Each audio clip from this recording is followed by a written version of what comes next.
வேதவிதவ்யங்கோ வேதாங்கோ வேதவித் கவிஹி லோகாத்யக்ஷ ஸ்வராத்யக்ஷோ தர்மாத்யக்ஷ கிருதாகிருதः சதுராத்மா சதுர்வியூஹஸ்சதுர்தம்ஷ்ட்ரஸ்சதுர்புஜः பிராஜிஷ்ணுர் போஜனம் போக்தா சகிஷ்ணுர் ஜெகதாதிஜः. இந்த ஸ்லோகங்கள் ஸ்ரீ விஷ்ணு சஹஸ்ரநாமத்தில் இடம்பெற்றவை. இந்த ஸ்லோகங்களில் வரும் திருநாமங்களால் பீஷ்மாச்சாரியர் பார்க்கடலில் சயனித்திருக்கும் க்ஷீராப்திநாதனையே குறிப்பிடுகிறார். வேதஹா என்கிற திருநாமம் தொடங்கி கடைசியாக சகிஷ்ணுஹு என்கிற திருநாமம் வரை பார்க்கடலில் இருக்கக்கூடிய வெவ்வேறு நிலைகளைத்தான் பீஷ்மர் குறிப்பிடுகிறார். இந்த நிலையில் பகவான் தன்னையே 4ஆக பிரித்து கொண்டுள்ளார் என்று கீழே விண்ணப்பித்திருந்தேன். வியூகம் என்றாலே பிரித்து கொள்வது என்று பொருள். அதனால் வாசுதேவன், சங்கர்ஷணன், பிரத்யும்னன், அனிருத்தன் என்று 4 வடிவங்களை பகவான் எடுத்துக்கொள்ளுகிறார். இந்த 4ஐயும் சேர்த்துத்தான் வியூகமூர்த்தி வியூகமூர்த்தி என்று குறிப்பிடுகிறோம். இதில் ஒன்று மட்டும் அல்ல, வியூகம் என்று சொன்னாலே இந்த 4 நிலைகளையும் தான் அநேகமாக குறிப்பிடுகிறோம். எதற்காக இப்படி பிரித்து கொள்ளுகிறார்? அந்த பெருமான்களுக்கு என்னென்ன தன்மைகள் உள்ளன, என்ன செயல்பாடுகளில் உருவத்தில் வேறுபாடுகள் உள்ளன என்பதையெல்லாம் புராணங்கள் மிகவும் தெளிவாக காட்டுகின்றன. அதை தெரிந்து கொண்டோம் என்றால் நாமும் நம்முடைய புராண கருத்துக்களை பகவான் எப்படியெல்லாம் நமக்கு உதவுகிறார் என்பதை தெளிவாக புரிந்து கொண்டு அதற்கான நன்றி உணர்வோடு நாமும் வாழ்ந்து விட முடியும். முதலில் பகவான் வாசுதேவன் என்று சொல்லப்படுகிறார் அல்லவா? அந்த பெருமான் பரவாசுதேவனே வந்து வியூக வாசுதேவனாக முதலிலே ஒரு வடிவத்தை எடுத்துக்கொள்ளுகிறார். இதெல்லாமே பகவானுடைய வெவ்வேறு வடிவங்கள் என்றுதான் சொல்லப்படுகிறது. எப்படி பகவானே ராமனாகவும் கண்ணனாகவும் வராகனாகவும் அவதரிக்கிறாரோ அதை போல் பார்க்கடலில் 4 வடிவங்களை எடுத்துக்கொள்ளுகிறாராம்.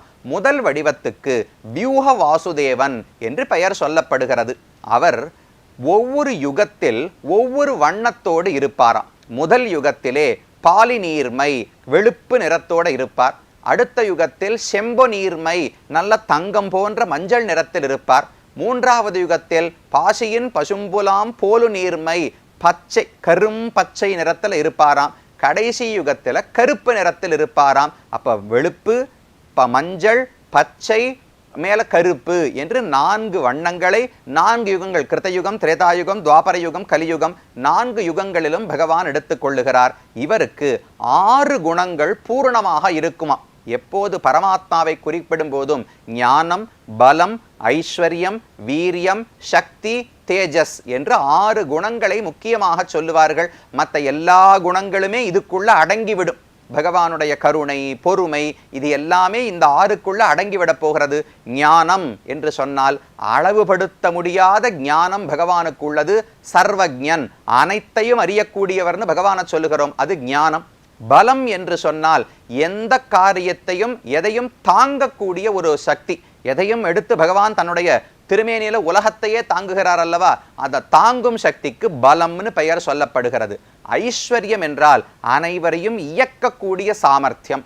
வீரியம் என்றால் எவ்வளவு பெரிய காரியத்தை பண்ணாலும் தன்னுடைய திருமேனியில் ஒரு வாட்டம் வராது. அவருக்கு ஒரு களைப்பு ஏற்பட்டது, வியர்வை பெருகித்து அப்படின்னு கூட சொல்ல முடியாது. தனக்கு எந்த விதமான விகாரங்கள் மாறுபாடுகளும் ஏற்படாமல் இருக்கிறாரே அதற்கு வீரியம் என்று பெயர் சொல்லப்படுகிறது. அதுக்கு மேல சக்தி, எந்த காரியத்தையும் செய்யக்கூடிய திறல், அதுக்கு சக்தின்னு பெயர். கடைசியிலே தேஜஸ், யாராலும் தோக்கடிக்கப்பட முடியாதவராக பகவான் இருக்கிறார். அனபிபவனீயத்துவம், அதைத்தான் தேஜஸ்ன்னு தெரிவிப்பார்கள்.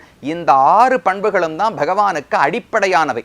ஞானம், பலம், ஐஸ்வர்யம், வீரியம், சக்தி, தேஜஸ். இந்த 6 குணங்களையும் முழுவதுமாக பூரணமாக உடையவராக வியூக வாசுதேவன் என்பவர் முதலில் இருக்கிறார். அடுத்தது அந்த வியூக வாசுதேவனிடத்திலிருந்து சங்கர்ஷணன் என்கிற உருவத்தோடு பகவான் பிறக்கிறார். அதற்கடுத்தது பிரத்யும்னன் என்கிற உருவத்தோடு பிறக்கிறார்.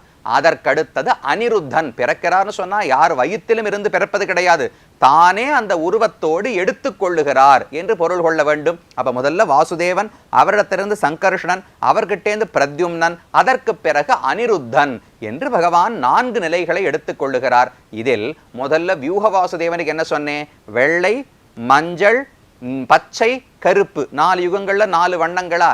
அடுத்து சங்கர்ஷணனை எடுத்துக்கொண்டால் அதை அப்படியே ரொட்டேட் பண்ணணும்.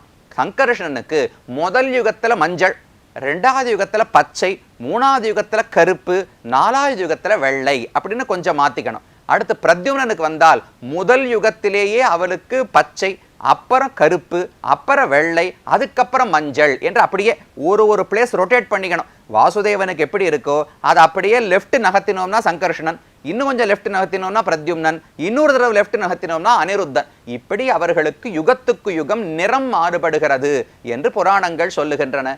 அடுத்தது இந்த 6 குணங்கள் பார்த்தோமே, அந்த 6 குணங்களுமே பூரணமாக இருப்பது வாசுதேவன் என்கிற நிலையில். அதற்கு பிறகு சங்கர்ஷணன், பிரத்யும்னன், அனிருத்தன் 3 நிலைகள் இருக்கின்றனவா? அதிலே சங்கர்ஷணனுக்கு ஞானம், பலம் இந்த 2 தான் அதிகமா இருக்குமா. ஏன்னா உலகத்தை அழிக்க வேண்டியவர் சங்கர்ஷணன் தான். அவருடைய காரியமே ஜீவனை அதிஷ்டானம் செய்து சாஸ்திரங்களை கொடுப்பதும் உலகத்தை சம்ஹாரம் செய்வதும். 2 பொறுப்புகள். ஒன்று, வேதம் முதலான சாஸ்திரங்களை உலகத்தில் பரப்ப வேண்டும், அது சங்கர்ஷணனுக்கு இருக்கக்கூடிய பொறுப்பு. 2வது, ஊழிக்காலம் பிரளய காலம் வரும்போது உலகத்தை சம்ஹாரம் செய்ய வேண்டும். இந்த 2க்குமான கடவுளாகத்தான் சங்கர்ஷணன் இருக்கிறார். அதற்கு அவருக்கு முக்கியமாக தேவைப்படும் 2 குணங்கள் ஞானம், பலம். இந்த 2ம் அவரிடத்துல சிறப்பாக இருக்குமா. அதுக்காக மற்ற குணங்கள்லாம் கிடையாதுன்னு அர்த்தம் இல்லை. பகவான் எந்த வடிவத்தை எடுத்தாலும் 6 குணங்களும் அவரிடத்துல இருக்கும். ஆனா சங்கர்ஷணன் ஞானத்தையும் பலத்தையும் அதிகமாக பயன்படுத்துவாராம். மற்ற மூர்த்திகள் அடுத்து இந்த சங்கர்ஷணன் கிட்டேந்து பிரத்யும்னன் என்று அடுத்தது உருவாகிறாரே, அந்த பிரத்யும்னன் தான் படைப்புக்கான தொழிலை செய்கிறார். அதற்காக அவர் 2 குணங்களை வைத்துக் கொண்டுகிறார்.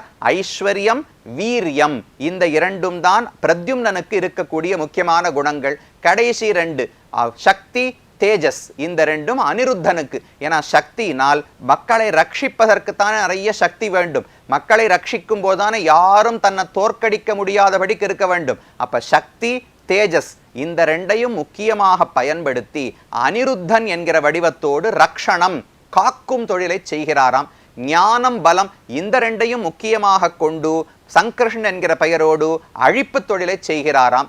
ஐஸ்வர்யம், வீரியம் இந்த 2 குணங்களையும் முக்கியமாக கொண்டு பிரத்யும்னன் என்கிற வடிவத்தோடு படைக்கும் தொழிலை பகவான் செய்கிறான் என்று இந்த 4 பரவாசுதேவன் 6 குணங்களும் உண்டு அவருக்கு முழுமையாக.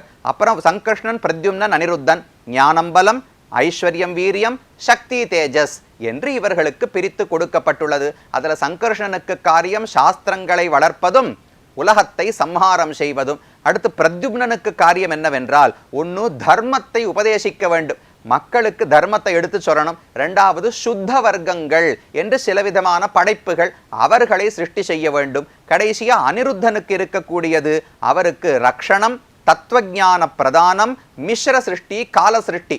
காலம் என்பதை படைப்பவர் அவர்தான். அப்புறம் தத்துவ ஞானம், எது அழியக்கூடியது, எது அழிவில்லாதது, பரமாத்மா எப்படிப்பட்டவர், ஜீவாத்மா எப்படிப்பட்டவர், இந்த ஞானத்தை எல்லாம் அனிருத்தன் என்கிற பகவான் தான் கொடுக்கிறாராம். அதெல்லாம் இவருடைய காரியங்கள் என்று பிரித்து சொல்லப்பட்டுள்ளது. சதுராத்மா, சதுர்வியூஹா, சதுர்தம்ஷ்ட்ரஹா, சதுர்புஜஹா, பிராஜிஷ்ணுஹு, போஜனம், போக்தா, சகிஷ்ணுஹு இந்த 8 திருநாமங்கள் பொதுவாக வியூகமூர்த்திக்கு. இது குறிப்பிட்ட சங்கர்ஷணன், பிரத்யும்னன் என்கிற நிலை கிடையாது. பொதுவான வியூகமூர்த்தி இருக்கிறதே அவரை பத்தி சொல்றார். சதுராத்மா, தன்னையே 4ஆக பிரித்து கொண்டு 4 வடிவங்களோடு இருக்கிறார். சதுராத்மானா 4 வடிவங்களை உடையவர்.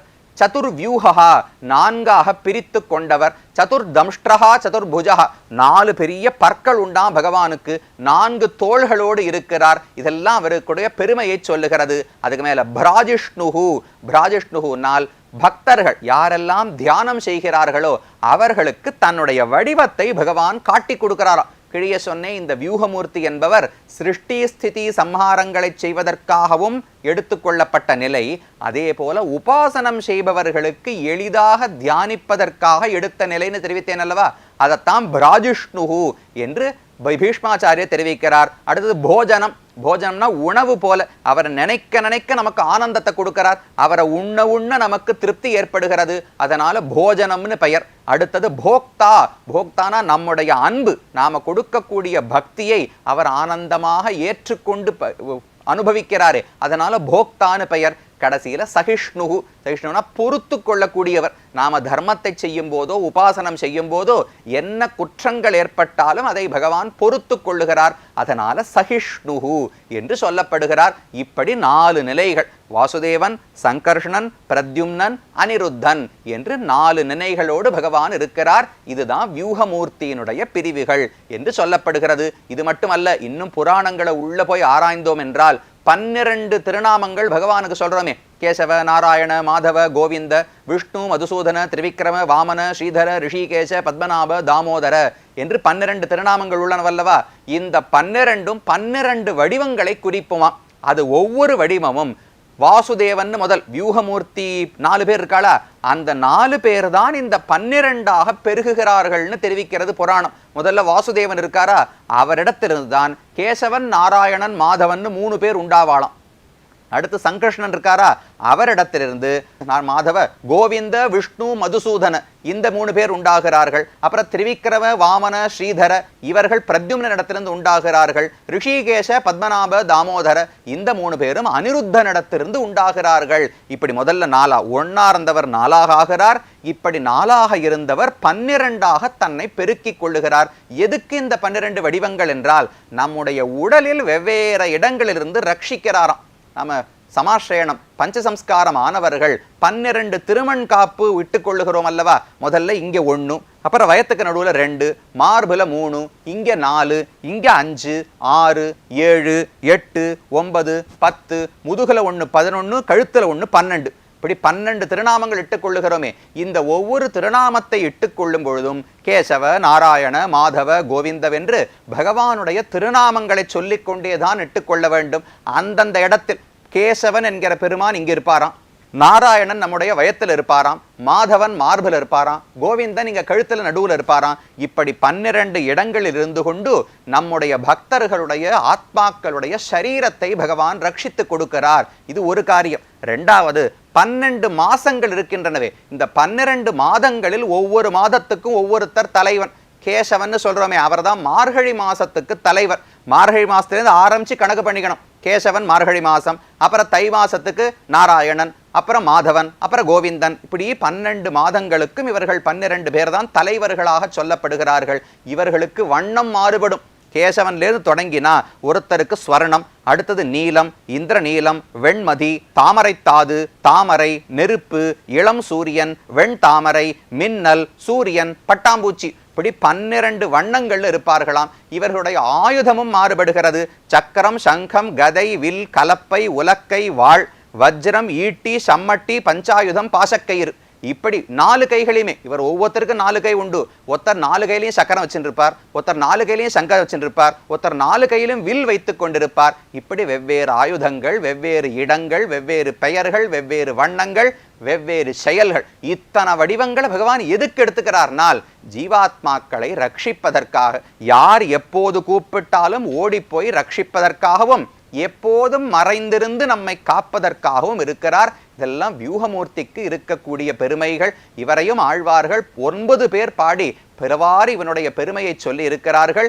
இதோடு வடநாட்டு திருத்தலங்களையும் நாம் முடித்து கொண்டோம். துவாரக வரைக்கும் வந்துட்டோம். கடல்ல இருக்கிற பெருமானையும் சேவித்துக் கொண்டோம். அப்படியே தெற்கே சென்றோம் என்றால் கேரள மாநிலத்திலே மலையாள திவ்யதேசங்களை அடுத்ததாக தரிசிப்போம்.